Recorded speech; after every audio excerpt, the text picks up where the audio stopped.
The writer reads Chronicles of a Dark God, Book 1, Dark God Emergent, Chapter 13, in Hartender's Cells. Reomar woke with a start. He'd slipped into a state of semi-sleep where his conscience hung suspended between being fully awake and sinking into oblivion. It let him keep tabs on his environment without being on full alert. It was a soldier's way of sleeping, one his kind learned early if they wanted to survive the forest they called home. It's also a fugitive's way of sleeping, he thought, remembering his years on the run. The hunters were relentless and hard to shake. Only Enshul's temple had provided peace. And then the treaty. He shoved the memory aside, seeking the sound that had brought him from almost sleep to full wakefulness. Footsteps. Keeping his eyes closed and his muscles relaxed, he followed their progress, marking their route as they came down the last of the stairs and along the corridor. He'd expected them to stop sooner, or to pass his cell door and stop after. He was surprised when they stopped outside and the keys rattled in the lock. Cracking his eyelids enough to watch the room while still appearing asleep, he watched as the door opened. The two guards that came first were no surprise. They barely spared a glance at the lordling lying on the straw mattress on the other side of the cell, keeping their attention on Raoma instead. The guildmaster forced his face to stay relaxed and his muscles not to tense, watching as they stopped, the swordsman a little in front of the crossbowmen that covered him. It wouldn't have stopped him taking them if he'd wanted to. They were too close for that. He listened to Broderick's breathing, willing the young lord to keep sleeping. He didn't need to worry about what he might do. With 3 more footsteps sounded. No, 4 more guards in the cell. He watched as the next 2 carried in the limp form of a young woman and opened his eyes. The crossbow came up as he pretended to startle and pushed to his feet. "Stay where you are," the swordsman snapped, moving in. Roma froze. "Who?" he began. "Shut it." Roma closed his mouth, his gaze moving past the swordsman to take in the girl. It was hard not to react when he recognized the guild's newest recruit. Of the 2 guards, he recognized the Duke's head bodyguard.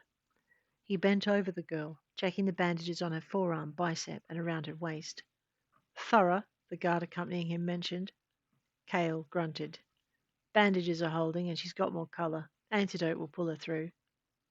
"Not that it matters," the guard noted as Cale straightened. Both men glanced at Raomar, and Cale's mouth tightened. "One of yours?" he asked, and Raomar made a show of looking the girl over. It was a struggle to keep his expression neutral as he shrugged. "Never seen her," he replied. "What's she in for?" As if the Duke's cells were nothing more than another guard facility. He watched Cale tense, but the man's eyes were sharp and he studied Raomar's face intently. "None of your business," he replied, pausing before he added. "And if she is one of yours, we'll know soon enough." His fellow guards snickered. "Yeah, with what the Duke's got planned, you'll both be singing like Pardal in a grain field." He nudged Brianda's arm with the toe of his boot. "You think she'll be able to use it when he's done?" Raomar noted a darker patch beneath the bandages, and a cold lump formed in his chest. The chief bodyguard glanced down.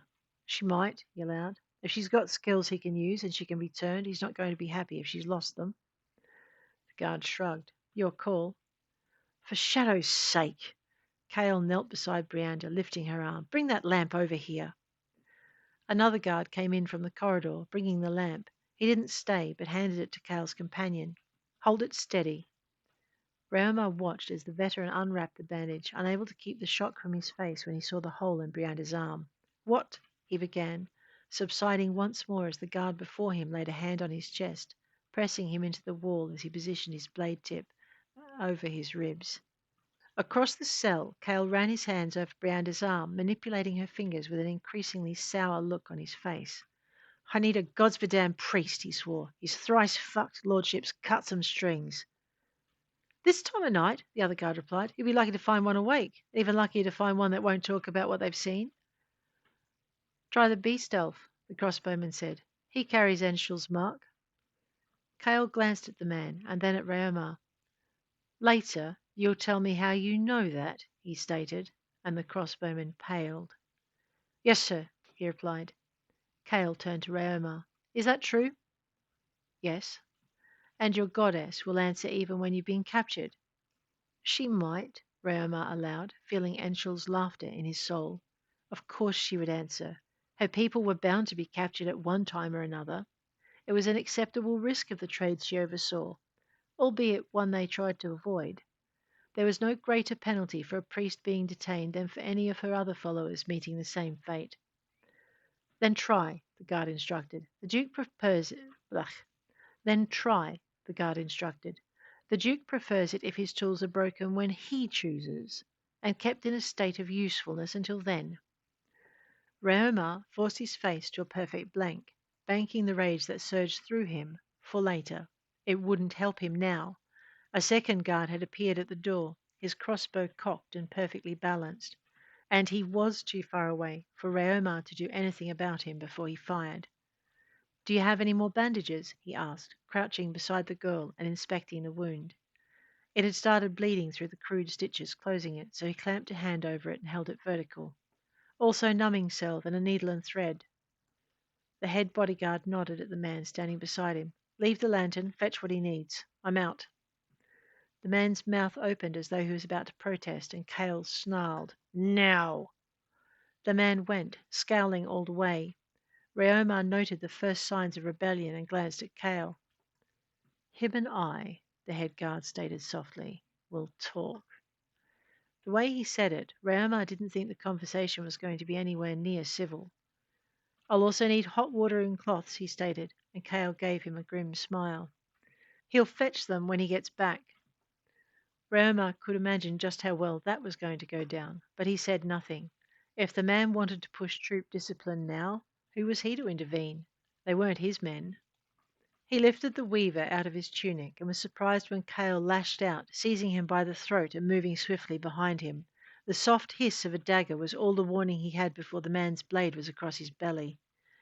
The crossbowman shifted around him, letting him see how ready he was to fire. Raomar froze, remembering to keep his grip on Brianda's wrist.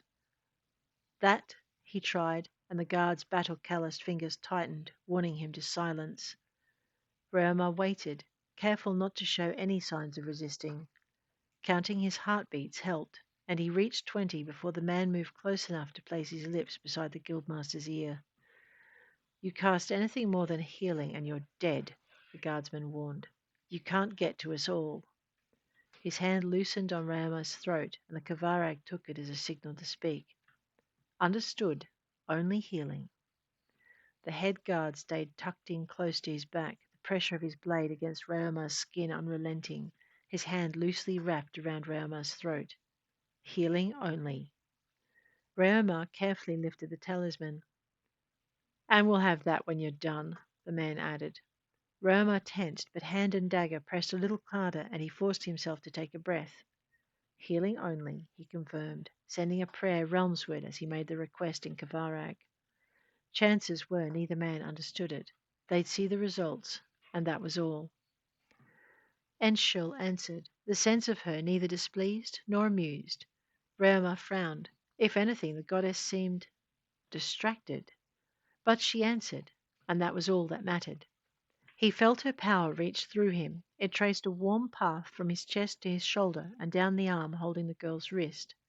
Blue light spread from beneath his palm and was greeted by gasps from at least 2 of the guards. Fingers tightened over his windpipe. Healing only, he murmured, focusing on directing the power through the injury, asking it to mend the broken connections so that the girl regained the use of her hand. Her skin rippled beneath his grasp, and he followed the movement along her arm, relieved when her fingers twitched in response and the gaping hole closed. Perhaps he wouldn't need the needle and thread after all. All that is hurt, he reiterated, this time in common, and the blue light spread in response. It gleamed under her tunic, flaring brightly before fading, only to reappear as a dull glow beneath the bandage on her bicep, and in glittering sapphire sparks in a myriad of smaller cuts. When it had found all it could, the light faded, and Raomar let out a soft sigh at its departure. The hand tightened around his throat. Hand over the godlink, Cale ordered, and don't say a word. Raomar lifted the chain, holding the soapstone weaver over his head, sadness rippling through him at its pending loss. He lifted it, and one of the other guards stepped in to take it. Instead of releasing him, The head guard holding him tightened his grip, and the dagger at his waist tore through cloth to bite into flesh. Brahma gasped, stifling a cry as the blade bit deeper, splitting skin and muscle, but not going deep enough to tear anything else. The guard released him, letting him sag as he rose, and stepped away. Got to have something for his lordship to rub salt into, he stated, watching Rama grip his waist. He took the godlink from the other guard and dangled it out of reach. And now you have something else to think about. Footsteps herald the return of the other guard. Patch him up, Cale said by way of greeting. The girl's fine. Realizing he spoke the truth, Rama laid Brianda's arm across her waist and let it go, before settling beside her. The guards moved to the door, save for the one who'd arrived with the salve, needle, thread, and bandages. He took one look at the way Rama held his arm across his belly and shook his head. Lie down, he ordered. Rama glanced up at him and he lifted the small bag holding his supplies. I won't ask again. Reluctantly, he stretched out, flinching as the guard lifted the torn and bloodied tunic out of his way. With a soft whistle, the man glanced back at his boss. Rama followed the look and saw Cale raise his eyebrows and lay a hand on his sword hilt. The message was clear. If the guard didn't want the same treatment, he'd do as he was told, and without complaining. Vindictive son of a bitch, the man muttered, making sure his words didn't carry. He glanced at Rama. This is going to hurt. So, tell me something I don't know, Rama managed, and then wished he hadn't. It would have hurt less if you'd kept your mouth shut. The man snapped and took a flask from his belt. Alcohol. Rama tensed. He thought about getting out of range, but the wound needed stitching and the goddess was curiously absent, as if removing her symbol was an affront she couldn't ignore. He hoped that wasn't the case because he didn't think he was getting it back. And crafting another one.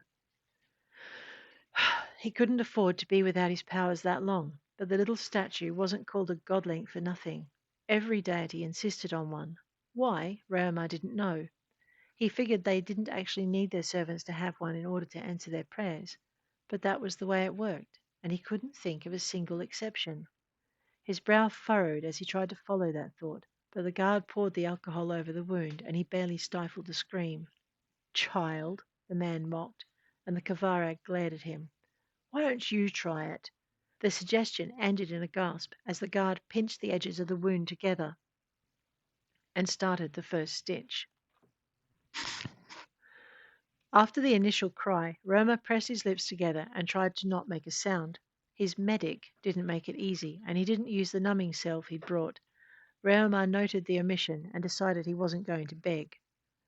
You done? Cale's voice rang out from the doorway, and the man jumped, jerking the thread. Roma drew in a hissing breath, and the guard turned back. Quit your bitching, he snarled, hurrying the last few stitches and then dousing the wound with another round of alcohol. If you survive this, you're going to owe me a drink. A drink?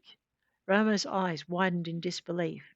He was determined he owed the man something, but a drink wasn't it. And top shelf, the guard added, pulling the last stitch tight and knotting the thread.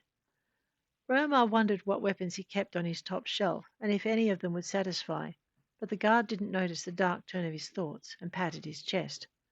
All done. Don't call again. Roma let his head sink back to the flagstones and resisted the urge to close his eyes. He wanted to keep his eyes on the sick son of a bitch until he was sure he'd left. When the man kept walking and didn't look back, he relaxed, but kept a wary watch on Cale at the door. Cale noted his observation, concern momentarily creasing his face. The look was gone almost as fast as it had come, and Rama wondered why it had appeared at all. The man was, after all, the reason he'd been caught and cut in the first place. Why do you care? He wondered, watching the man usher the other guards out of the cell and then follow, pulling the door closed behind him. As soon as he heard the keys rattle in the lock, Rama let his breath out in a soft sigh and closed his eyes. What he wanted to do was get up and take Brianda over to the mattress Broderick was sleeping on, and that wasn't going to happen. He lay there, feeling the ache of torn muscle and wishing Enshaw would answer regardless of whether he used a godlink or no. Curious to see if he could, he reached for her and found he could neither feel her presence nor tap the power she held. With another look at Brianda, he decided lifting anything was beyond him, at least until the godlink was returned. Clamping an arm across his waist, he struggled to sit and worked his way over to the wall. Grabbing Brianda by her collar and dragging her close so she rested against his leg was the best he could do, and it was a mercy when she didn't stir. Feeling the warmth of her body resting against his thigh, Roma leant his head back against the wall and let himself drift into a light sleep.